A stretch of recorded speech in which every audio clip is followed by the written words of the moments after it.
Today we're gonna do that thing where we take the guts of a dusty old office PC and use them to make a budget gaming PC. And this time we're gonna try not to make it look super ugly.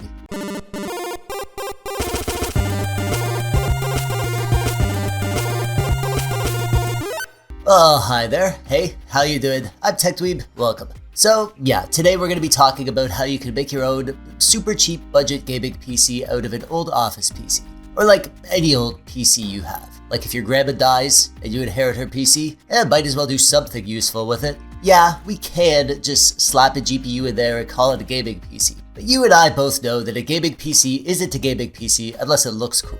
Because gaming performance is directly proportional to how cool the PC looks, proven by science. And you really don't need much. That's one of the benefits of using an old office PC. It comes with almost everything you need. And since it's a full working computer, we can use that as the base, and with a few key upgrades, we can turn it into a beefcake version of its former self. Things like adding an SSD for faster boot times and application loading times, a graphics card to make those games run better, you know, FPS and stuff. And maybe some extra RAM. If your old PC didn't have enough RAM, or at least a single stick of RAM, we can upgrade that to dual channel RAM, which is way better. And of course, the most important part, you're gonna want to put all this together in a new gaming style case. And that's what we're gonna be doing today. I'll talk about the budget at the end of the video because I don't want to bore you with the details yet, but spoiler alert, taking this approach is a great way to build a gaming PC on a tight budget. When you're looking for a donor PC, I suggest checking your local market first. People sell these old office PCs all the time, and you can get them pretty darn cheap. You can also check eBay. If you keep an eye out, they pop up at crazy good deals quite often. Or you can actually buy them on Amazon. They sell them as renewed. The price is usually higher there, but even still, it's not a bad PC that you get for the price. But if you're going to be transporting the guts of an old PC like this into a standard generic PC case, then there's one important requirement of your donor PC, that the motherboard in the PC is a standard size motherboard. It needs to be either ATX or micro ATX or ITX sized. Luckily, the donor PC that we're using today is a standard size. I found this stuff on my local market. It's the guts of an old HP pre-built desktop. The HP 8200 Elite minitower specifically. I see these up for sale all the time. Under this heatsink, we have an i5-3570 processor, which as you'll see, can still play games, even though it came out like 10 years ago. This will be the basis for our super cheap gaming PC. For our RAM, it came with one 4GB stick of RAM, so we're gonna add a second 8GB stick to upgrade it to, hang on a sec, 12GB total. And since we're running two sticks, that means we're dual channel, which should give us a nice boost in general responsiveness. Oh bloody heck, I just cut myself on this motherboard. Can you see that? Yeah, watch out, those pins are freaking deadly, man. If I die of tetanus, well, it was nice knowing ya. So one very important thing when you're using components from a pre-built desktop is that the power supply that comes with the computer is basically required, because it probably has lots of proprietary connections. So the best thing to do in this situation in your new build is just use the original power supply that came with the PC. As long as it has enough power to power the GPU that you're going to be using, then you'll be fine. Now there's one more thing we have to worry about here, and that's the length of the cables. In some of these pre-built desktop computers, the cables are only just barely long enough to reach the motherboard in the case that they gave you. However, on most gaming style bigger cases, the cables, they have to be much longer. So for example here, our 4-pin CPU power, that's actually a standard connection, but the length on the cable isn't enough for our case setup. They actually do make adapters that let you extend this, extension cables. Yeah, you can go with one of those. Or you can do what I did, which is to rig up your own by cutting apart cables and soldering them together with electrical tape and zip ties to MacGyver your own adapters that have exactly a 100% chance of catching fire, burning down your house and killing your family. I'm not advising you to do this, just get the adapters. Do as I say, not as I do. Again, if I die, well, I had a good run. The candle that burns twice as bright burns half as long, as they say. As for the rest of the components, let's see. We already did the motherboard, the CPU, and the RAM, and the power supply. For storage, this old PC didn't come with anything, so I'm going to use this old 500GB laptop hard drive that I had kicking around. This will be our storage drive. No need to buy parts we don't need. See, we're saving the money and the environment at the same time. It's a double whammy. And we've also got our SSD. This is the cheapest 256 gigabyte SATA SSD that I got off Amazon. It's a Fanzang something, I don't know. It'll probably be fine, maybe. Also, you need to think about how you're connecting to your network. This motherboard has built-in Ethernet, or you could get a USB wireless dongle. I have another old component here, a PCIe Wi-Fi adapter, so that's what I'll be using. Now, as for our GPU, this is the main thing you'll need to decide. The main upgrade. Which GPU are you gonna get? There are two primary considerations here. Which GPU will be a good match for your CPU, and will you have enough power to run it? You can do a bottleneck calculation online, so if we look up this pairing, our i5-3570, we can see that it's nearly a perfect match for the GTX 960. I got this from eBay, actually. I made a video on this GPU if you want to see how it performs, link below. But I mean, you don't have to be picky with this stuff. This is meant to be a super cheap budget gaming PC, so just get whatever is cheap and we'll give you the performance you want. One consideration with this GPU is that it needs a 6-pin PCIe power connection. Our power supply doesn't have an extra 6-pin PCIe power connection. So what we're going to be doing for that is using an adapter. This guy right here. This will let us adapt one of the spare SATA power connections into a 6-pin PCIe power connection. Speaking of adapters, on this PC, the SATA power connections break off from the motherboard. So we're going to have to use those cables that came with the PC. Also, our case here does have USB 3.0 ports on the front, but our motherboard is from an older PC and it doesn't have a USB 3.0 header. So we're going to use one of these adapters that'll convert a USB 2.0 header into a USB 3.0 header. And as for the case, this is a Corsair case, a Corsair Spec 04. I found this for very cheap on my local marketplace, which is why I chose it. The case is red and it comes with a red fan. I hate red cases. It's a personal preference thing, but red just doesn't do it for me. So I'm going to do a little something to it that I think it'll make it look a lot better. I'm going to take the red parts off and paint them white, and then I'm going to replace the red fan with a white fan that I had kicking around from a previous project. Will this turn it into a super badass looking gaming PC? Well, I don't know. Maybe. It'll either look great or terrible. We'll just have to wait and see how it goes. And, well, I guess that's it. So, without further delay, let's build a PC. The first step of our build is preparing the case. We're going to take off that ugly old red fan. Not planning on using that, so I'll save that for some other PC build. Maybe another case swap, actually. I'm going to put our new white fan on the back as the exhaust, and then I'll move the black fan to the front to be the intake. So we're going to go with just two fans here, which should be fine, honestly. I'm not expecting the thermals to be an issue. Next up, we'll add the power supply. Since this is a non-standard power supply from a pre-built PC, we only have one screw that lines up to hold the power supply in place. Better than nothing, I guess. I guess we'll do the motherboard at this point. Like I said, the main consideration for case swapping a pre-built PC is that the motherboard is a somewhat standard size, meaning the mounting points for the motherboard need to line up with the standard ATX mounting points. Not every single mounting point. As long as you can get a few of them to line up, you'll be good. I should mention that if some of the standouts on the case do not line up with the mounting holes on the motherboard, you should remove those from the case, because a standoff touching the bare back of the motherboard, that can cause a short and damage your components, or even cause a fire. This motherboard from the HP 8200 Elite mini tower, it's a standard ATX size, so we're good here. There are a few weird quirks with this motherboard. One thing is there's only one fan header. However, this header right here, labeled hardware lock, I read online that this could actually use this as a fan header. You don't usually want to go plugging random parts into random headers. That's a good way to kill your components, but I'm going to take the gamble and try to use the fan in this one. Fingers crossed. Let's do some cable routing. We'll get all the cables to where they need to go, and crap. There's not enough room to squeeze our CPU power cable through. Am I really gonna have to remove the motherboard to get this in? I am, aren't I? Dang it. The worst part about having to redo the work isn't the actual work, it's that I feel like such a failure. I mean, I generally go through life with an ambient feeling of general failure, but these little transient failure spikes, man, they really hit me hard, you know what I mean?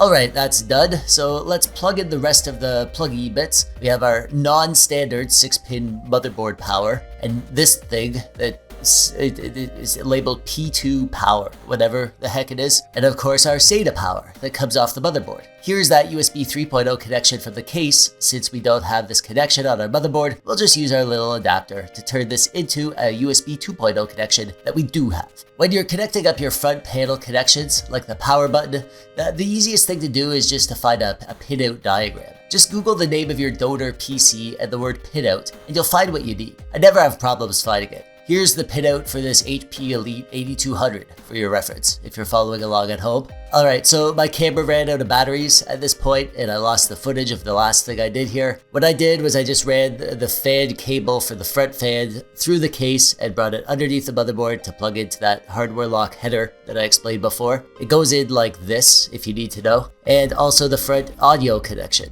And then I tucked those in behind the Wi-Fi adapter. So now it's time for the best part of any PC build. No, I'm not talking about the cable management, I'm talking about the GPU. This is our GTX 960. And like I mentioned, we have an adapter to turn one of our SATA power connections into a 6-pin PCIe power. Easy enough. So to finish up, I installed the 500GB laptop hard drive to the mounting points on the case, and I did the same for our SSD. These are powered by our SATA power connections, and I attached them to the motherboard in the primary and secondary SATA ports using some SATA data cables. From my experience, sometimes you need a jumper for some of the connections so you don't get errors when you're booting up. So I looked online and yeah, I found that these USB connections on the motherboard, they need a jumper, otherwise you're gonna get errors. So this is what I did right here. If you don't mind a couple errors when you start up your computer, you could skip this step. Before I did the cable management, I wanted to do a quick post test. Since I had many areas I wasn't sure about, I needed to know if it would boot or if I still had work to do. And luckily, yeah, it did. Which was actually a relief. I was pretty sure at least one of my weird makeshift solutions would backfire, but so far so good. Cable management was actually super easy. All the cables were basically in one place in this build, so I just bundled them together and called it a day. Okay, come on, that doesn't look too bad, does it? Yeah, it's got some ugly cables and stuff, but it's not the worst thing in the world. And I actually have a few ideas for how we can snazz it up. I'll show you that in a bit. So with the build completed, the next step was to install Windows. I have a USB stick that I use to install Windows, so let's see how we did. The moment of truth right here. Alright, yeah baby. We're booting up okay, and we're launched right into the Windows installer from the USB stick, so we can install Windows, and we'll be good to go. And Windows installed pretty quick. It took like 5 or 10 minutes, and then we're done. Windows is installed, and we're ready to download Steam, and install our drivers, and all that good stuff. The hard part is done. Actually, that's not true. The hard part is going to be my mod to paint the case. Not sure how that's going to go, but we'll find out tomorrow because I'm tired and it's time for bed. And now it's the next day. I took the time to install all the drivers and update Windows and install Steam, and the PC is running good. Great actually. It's crazy how much of a difference adding some extra RAM and an SSD and a GPU can make. You can literally turn an old slow PC into a PC that feels like a new modern PC. So on to our mod. Let's see what we can do to make this thing not so ugly. The front of the case comes right off, easy enough. Here's the plan. We're gonna take the red plastic shroud off and we're gonna try to paint it white. So we just need to take this thing apart. We're gonna take the black front piece off. There are 3 dust covers that have to be removed. This is all kind of annoying and finicky. Only attempt this if you have lots of patience. I don't have lots of patience, by the way, when I'm not filming myself. So we have our red piece of plastic and a can of white spray paint. This is paint and primer in one. My mom hates it when I wreck my clothes with paint, so I always gotta put on my painting schmuck before I get crafty with spray paint. And click the like button if you approve of my socks and sandals. Alright, let's go outside. Oh man, someone needs to cut the grass. And by someone, I mean me. But I'm busy building a PC, so that'll have to wait. I applied 1 coat of paint, and then I let it dry, and I applied another coat, and then I got some crud stuck in the paint, and I had to wipe it off and redo the second coat, and then I sprayed the underside, and then I had to leave it to dry. It took about 3 days to completely dry before I was comfortable continuing with the build. So here we are, 3 days later. My, how the world has changed. Remember 3 days ago? It feels like a lifetime. Anyways, here's our new piece of white plastic. It actually turned out pretty good. You'd have to look pretty darn close to even be able to tell that it's painted. So let's slap this thing back together and oh yeah. Oh, this thing looks freaking awesome. I'm excited. This is gonna look so cool. Oh, by the way, I actually swapped the fans. I decided I wanted the white fan in the front to shine through the dust cover on the front of the case. Alright, and one final super ugly thing in here that we have to deal with. Can you tell what it is? The ugliest thing that you can see in this picture. What is it? Look at that stupid gray power supply with a dumb sticker on it. It's totally killing the vibe of this build. So, in true TechDweeb super budget fashion, we're gonna deal with that.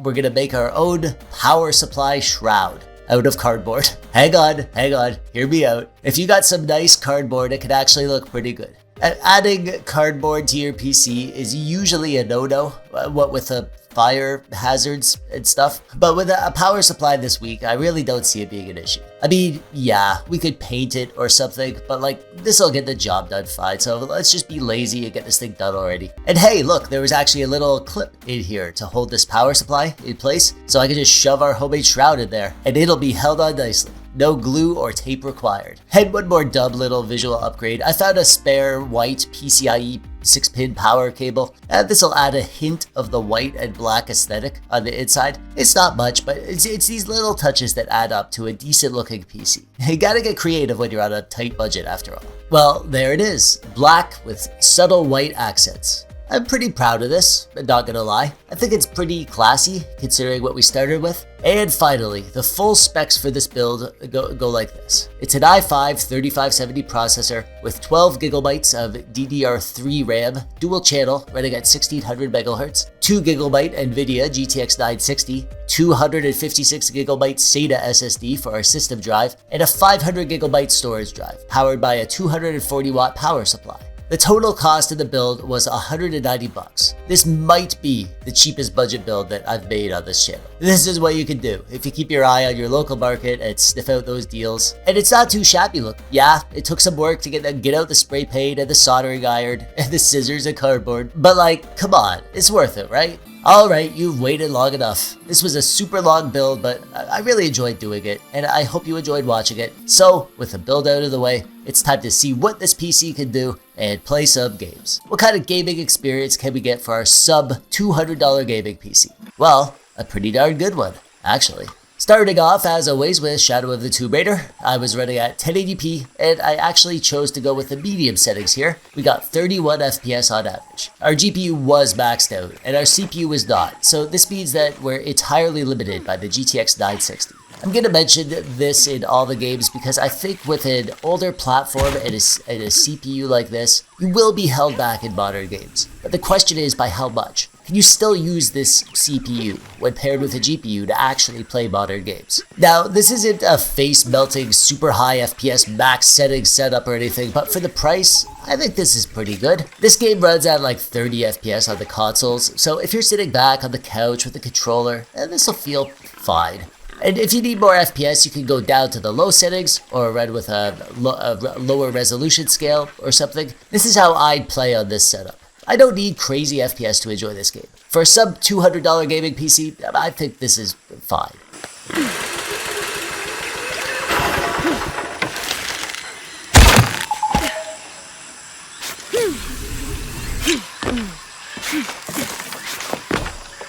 GTA 5 ran good. This is 1080p with the default normal settings, which are the low settings in this game. And we got 75 FPS on average by the end of my play session. Now, make sure you check out that CPU usage on the screen. You can clearly see that the CPU usage is very high, nearly 100% the entire time. And the GPU is barely breaking a sweat at around 50% usage. And this is what I expected. This CPU is older. It's a 4-core, 4-thread processor from 2012. So in CPU limiting scenarios, you're not going to get the best performance, but it is entirely playable. And because we're CPU limited, that means we could probably turn up the graphics to higher settings and put more pressure on the GPU without much of a performance hit. And GTA 5 is one of those games that can get crazy high FPS, but you need a good expensive PC to do that. 75 FPS, is that playable and enjoyable?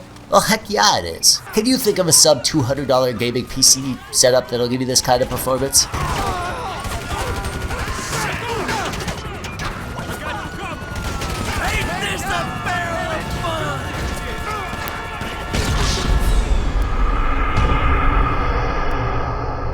Here's another older game. This is Skyrim, the original Skyrim from way back in 2011. This game came out around the same time as this CPU. I bet there were a ton of gamers playing Skyrim on this exact CPU for years. And it runs amazing, obviously. This is at 1080p with the ultra settings. We got 103 FPS on average. And as you can see from the overlay, we're pushing the CPU harder, but it's not maxing out. So this CPU and GPU pair well in this game. I played this game back on the Xbox 360, and back then I would have killed for a gaming PC with this kind of performance. I don't know what this sort of horsepower would have cost back then, but it's kind of cool. Going back and playing the most demanding games on hardware that you picked up for super cheap on Facebook Marketplace. Whenever I test this game, I always feel super nostalgic.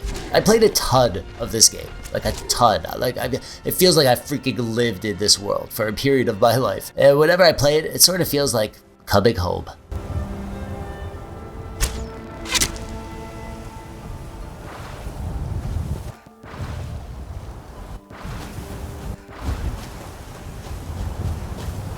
And we gotta try The Witcher 3, one of my favorite games. I was running at 1080p with the high settings, and I got 57 FPS on average. Again, that CPU usage is pretty high, but not maxed out, which means that it's a good balance of CPU and GPU. I always test out this game because it looks so freaking good, and it runs great. Even on like super low-end setups where we have to play at like 720p low settings, I'm still impressed at the way the game looks. Running at 1080p with high settings on a sub $200 PC feels almost wrong, considering that when this game came out, I was dreaming of playing it on dual 980 Ti's in SLI. Our super budget build can definitely handle some games, even great looking games. Not at max settings, not at 10,000 FPS, but you can be a PC gamer with this setup and get by just fine without taking out a second mortgage on your mom's basement.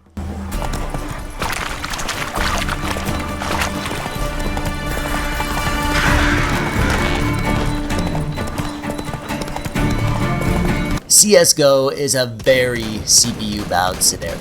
I wasn't able to get the MSI Afterburner overlay to work, but we don't even need it to know how CPU-bound we are. I was running at 1080p with the lowest possible settings, and we only got 110 FPS on average. That sounds like a lot of FPS, but this game can get like 4 times that on a relatively cheap modern CPU. So can you use a setup like this for esports gaming? Well, I suppose it depends what your priorities are. If you're looking to take advantage of your 240 Hz monitor, then no you can't. You won't reach nearly that FPS, even at the lowest settings. But can you play the game and enjoy it if you're not looking for that extreme competitive edge? Oh heck yeah, you can. If 110 FPS is a deal breaker for you, then yeah, go get yourself a modern CPU and motherboard. But you can't say that this is unplayable or not enjoyable. Well, you can, technically, but you'd be wrong.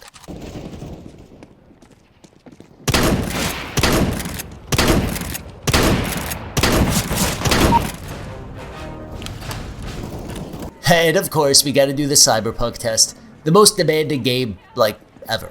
And here I was actually kind of surprised. I was expecting that we'd have to lower the resolution down pretty low to get it playable, but no, we actually don't do too bad, all things considered. I'm running at 1080p with the lowest settings and balanced FSR, but even still the game looks pretty good, and even though the game looks amazing at the highest settings, you can play through the game at the lowest settings and enjoy it. And Night City still looks good at these settings. We got 38 FPS on average. This game ran at, what, like 20 FPS on Xbox One? Yeah, we're making use of FSR 2.0 to reach that, but honestly, it's fine. I could actually play the game like this and enjoy it. Our CPU usage is nearly maxed out, and so is our GPU, so we're basically equally bottlenecked by all of our components, which is probably the cause of the inconsistent frame rates and 1% lows. But if you lock this at like 30 FPS, it would feel smooth and fix those stutters. Would I want to play the game like this instead of playing it at 100 FPS on my WQHD monitor with an RTX 3080? No. But I could play the game like this and enjoy it, and that's what counts. This setup can play games, even modern games, and for the price, you can't argue with that.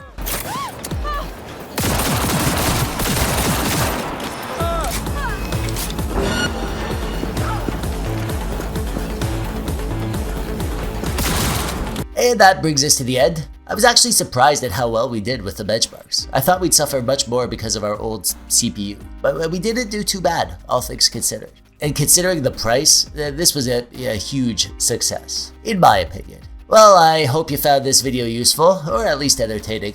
Please let me know in the comments below. I'd love to hear your experience with case swaps. What sort of old office PCs have you been able to turn into gaming PCs? Have you had any luck finding crazy good deals on your local market? What about making it look good? Like painting components? Do you have any good tips? I'd love to hear your thoughts in the comments below. And check out the link to my Discord server in the description below if you do that sort of thing. And while you're down there, click the thumbs up button if you liked the video, or the thumbs down button if you didn't. Subscribe so you don't miss any of my videos. As always, I'm TechDweeb. Thanks for watching. Bye-bye.